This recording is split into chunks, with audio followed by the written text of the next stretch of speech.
नमस्कार, बहुत स्वागत है आपका। मैं हूं आपके साथ सुमित शर्मा। आज विश्व आदिवासी दिवस है। आज रायपुर और बिलासपुर में सीएम भूपेश बघेल आदिवासी दिवस पर होने वाले कार्यक्रम में शामिल होंगे।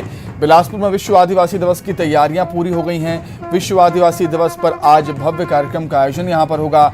न्यायधानी में आज बस्तर की आदिवासी संस्कृति की झलक दिखाई देगी। बस्तर के देवी देवता बिलासपुर पहुंच चुके हैं। कार्यक्रम में 15,000 से भी अधिक आदिवासी समाज के लोग शामिल होंगे। विश्व आदिवासी दिवस पर विदेशों से भी आदिवासियों को आमंत्रित किया गया है।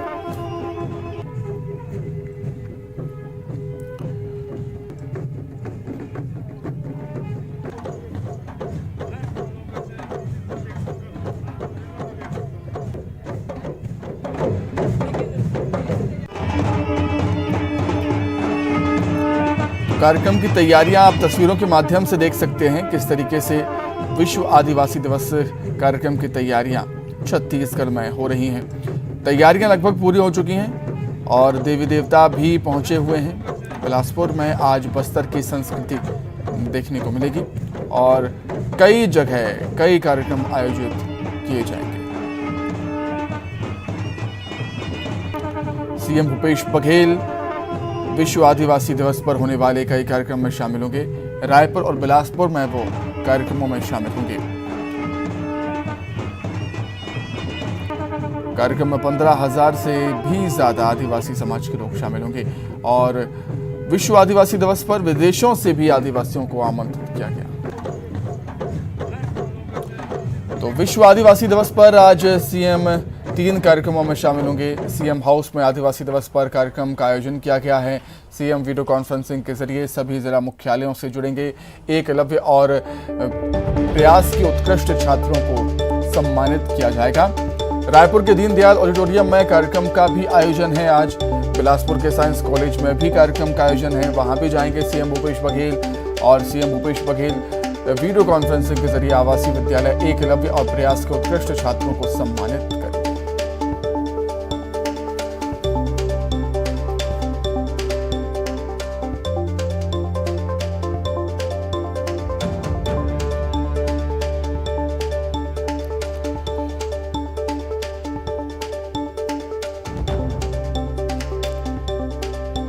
तो विश्व आदिवासी दिवस को लेकर क्या कुछ तैयारियां, क्या कुछ माहौल है, कितना उत्साह है, उसे जानने के लिए सीधे रायपुर का रुख कर लेते हैं। देवव्रत भगत हमारे साथ जुड़ गए हैं। देवव्रत, विश्व आदिवासी दिवस है आज, पूरे छत्तीसगढ़ के लिए किसी पर्व, उत्सव, त्योहार से कम नहीं। किस तरीके की तैयारियां आप देख रहे हैं विश्व आदिवासी दिवस पर?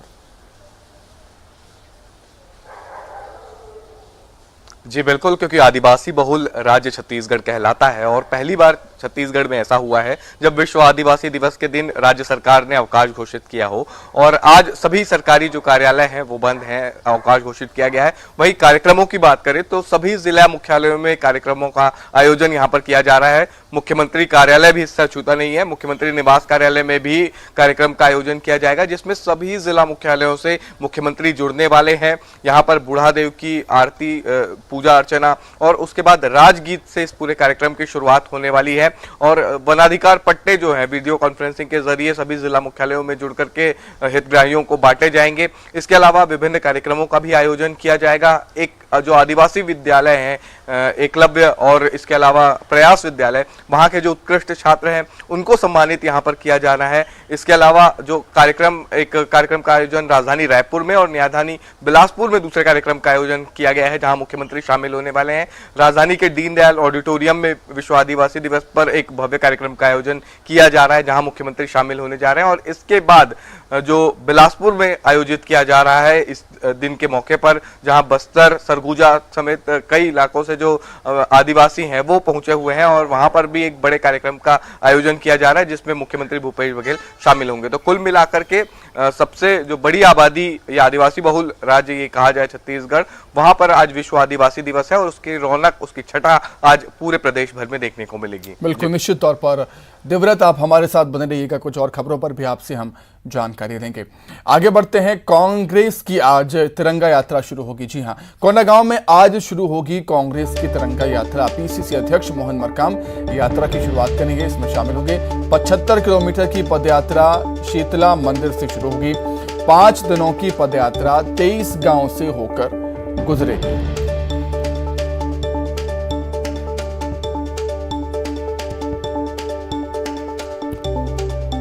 तो कांग्रेस तिरंगा यात्रा की शुरुआत करने जा रही है। कोंडागांव से शुरू होगी तिरंगा यात्रा। पीसीसी अध्यक्ष मोहन मरकाम इसमें शामिल होंगे। 75 किलोमीटर की पदयात्रा शीतला मंदिर से शुरू होगी। देवव्रत लगातार हमारे साथ बने हुए हैं। आइए देवव्रत का रुख कर लेते हैं। देवव्रत, जिस तरीके से बीजेपी हर घर तिरंगा अभियान चला रही है आज़ादी के अमृत महोत्सव को देखते हुए, उसी तरह कांग्रेस भी तिरंगा यात्रा निकाल रही है। ये पदयात्रा कहाँ से शुरू होते हुए कहाँ कहाँ का रुख करेगी, कहाँ को जाएगी?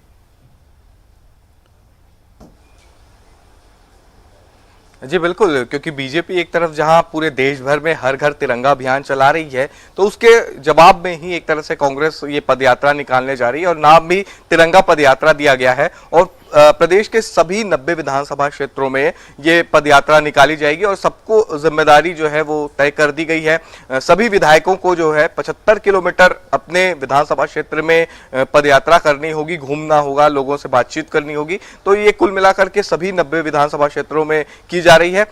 मुख्यमंत्री भूपेश बघेल जहां पाटन क्षेत्र में पदयात्रा करेंगे, तो वहीं मोहन मरकाम अपने जो क्षेत्र है कोंडागांव में, टीएस सिंहदेव अंबिकापुर में, चरणदास जो महंत हैं वो शक्ति में, तो तमाम जो दिग्गज नेता हैं वो अपने क्षेत्र में पहुंचेंगे और वहां पर पदयात्रा करेंगे। तो 75 किलोमीटर की जो पदयात्रा का रूट है वो तमाम विधायकों ने पीसीसी अध्यक्ष को सौंप दिया है और आज से ये पदयात्रा शुरू होने जा रही है। और ये कहा गया है कि 13 तारीख तक ये पूरी पदयात्रा जो है वो समाप्त हो और तब तक 75 किलोमीटर की जो पदयात्रा है वो विधानसभा क्षेत्र में हो जाए। 14 तारीख को विधानसभा वार सभा का आयोजन किया जाएगा और 15 अगस्त को मुख्य कार्यक्रम का आयोजन किया जाएगा राजधानी रायपुर के गांधी मैदान में। तो एक तरह से ये भी है कि आने वाला साल चुनावी है और ऐसे में तिरंगे को लेकर के जिस तरह से सियासत देखने को मिल रही है, तो इस बीच कोई भी दल इस मौके को भुनाने से नहीं चूकेगा और ये भी चाहेगा कि चाहे किसी भी तरह का इवेंट क्यों ना हो, उसमें दूसरे दल से अपने आप को कमतर बिल्कुल भी नहीं रखना चाहेगा। और यही कोशिश यहाँ पर इस वक्त कांग्रेस और बीजेपी दोनों की दिखाई देती है। बिल्कुल ठीक बात कही आपने कि हर कोई इस मौके को बनाने की कोशिश में बने रहिएगा। देवव्रत, कुछ और खबरों पर भी आपसे जानकारी हम लेंगे। अब बात स्वाइन फ्लू की। छत्तीसगढ़ में स्वाइन फ्लू के 3 और मरीज मिले हैं। प्रदेश में मरीजों की संख्या बढ़कर हो गई 31। एक्टिव मरीजों की संख्या है 11। ओडिशा से पहुंचा है एक संक्रमित मरीज। रायपुर के निजी अस्पताल में उसका इलाज चल रहा है। 11 जिलों में मिले हैं स्वाइन फ्लू के मरीज। स्वाइन फ्लू से एक मासूम की मौत भी हो चुकी है। 4 साल की मासूम बच्ची ने स्वाइन फ्लू से दम तोड़ दिया था। तो छत्तीसगढ़ में स्वाइन फ्लू के 3 और मरीज सामने आए हैं और मरीजों की संख्या बढ़कर 31 हो गई है। हालांकि एक्टिव मरीज 11 हैं और एक मासूम बच्ची की जान भी चली गई है स्वाइन फ्लू के संक्रमण से। देवव्रत लगातार हमारे साथ बने हुए हैं। देवव्रत, जिस तरीके से अब स्वाइन फ्लू का दायरा बढ़ रहा है उससे कहीं ना कहीं लोगों में डर भी फैल रहा है।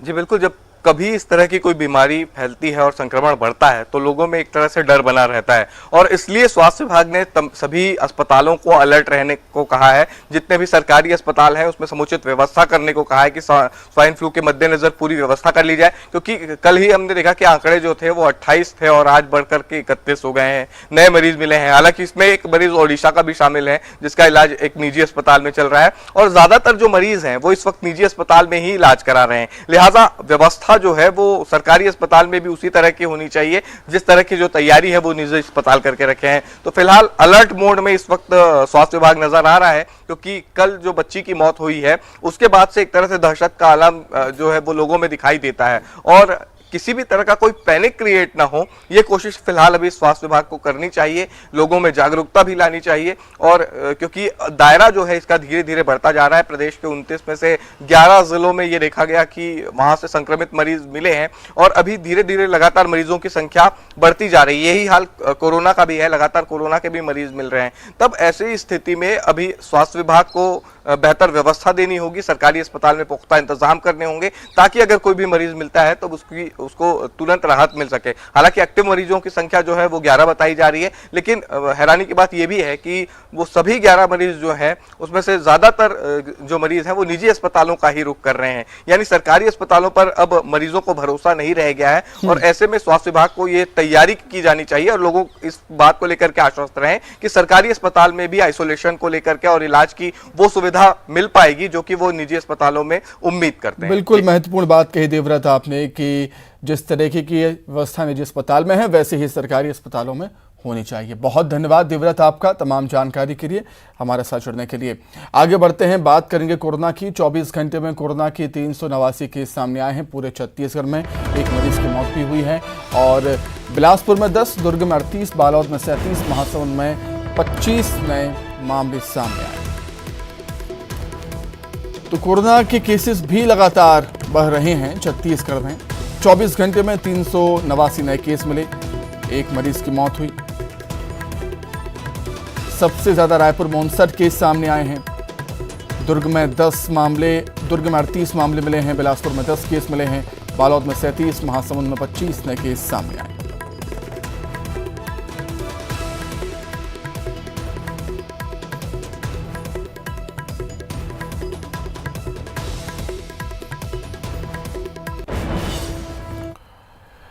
आगे बढ़ते हैं, बीजापुर के सारकेगुड़ा बालक छात्रावास आश्रम में छात्र की मौत के बाद उसके शव को खाट के सहारे गांव तक पहुंचाया गया। भारी बारिश के चलते नदी नाले उफान पर हैं, जिसके चलते एम्बुलेंस मृतक छात्र के घर तक नहीं पहुंच पाई और छात्र के शव को खाट के सहारे उसके घर तक पहुंचाया गया। मलेरिया से छात्र की मौत हुई थी। शिक्षा विभाग के अधिकारियों ने छात्र के शव को घर तक पहुंचाया है।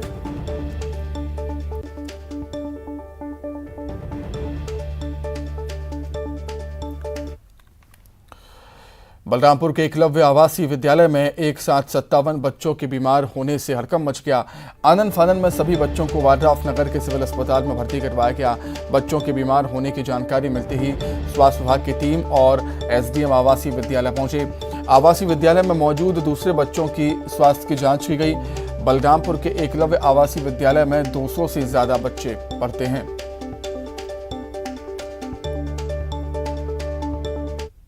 बच्चे एकलव्य स्कूल से यहाँ पर लाए हैं और उसमें ज़्यादातर बुखार और शरीर में दर्द और खांसी सर्दी का शिकायत लेकर के आए हैं और उनका ट्रीटमेंट चल रहा है। कुछ बच्चे जो ज़्यादा वीकनेस वगैरह कंप्लेन कर रहे थे उनको हम लोगों ने बॉटल लगाया है, उनको एडमिट किया है। करीब 8 बच्चों को हमने एडमिट किया है, बाकी बच्चों को दवाई दे करके ओपीडी पे ही ट्रीटमेंट किया है और जाँच वगैरह।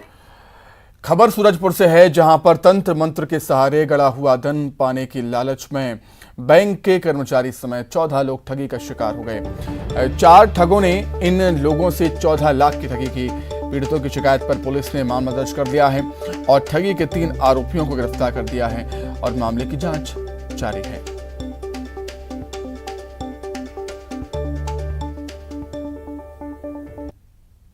ग्राम खोड़कर थाना रमगोला का थाना उपस्थित आकर एक लिखित आवेदन पत्र पेश किया कि इसके साथ वह इसके अन्य 14 लोगों के साथ कोरबा के कुछ निवासी कोरबा के कुछ 4 लोग आके जमीन से हंडा निकालकर सोना प्रदाय करने के नाम से 14 लाख की ठगी किए थे, जिस पर अपराध पंजीबद्ध कर विवेचना किया जा रहा था। विवेचना के दौरान कुछ आरोपियों को गिरफ्तार किया गया है। मेन आरोपी फरार है, जिसकी गिरफ्तारी के लिए पुलिस प्रयास कर रही है।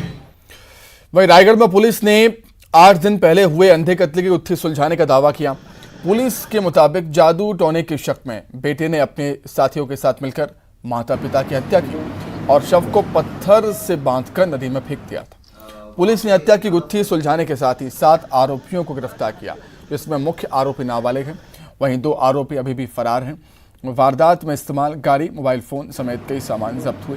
आपको बता दें कि 1 अगस्त को सरिया थाना क्षेत्र के नदी गांव सूरजगढ़ में महानदी पुल के नीचे से एक अधेड़ महिला और पुरुष का शव मिला था। तभी से मामले की जांच लगातार जारी थी। मुखबिर से जो सरिया थाना प्रभारी हैं उनको सूचना प्राप्त हुई कि ये दोनों जशपुर के रहने वाले सुकरू यादव और मनवती यादव हैं, जो आपस में मियाँ बीवी हैं। ये पता लगने के बाद में थोड़ा और जानकारी ली गई तो पता लगा कि वो लोग पूंजीपत्रा क्षेत्र में किसी फैक्ट्री में काम करने अपने बेटों के साथ आए थे और वहीं से ये 10 दिन से गायब है।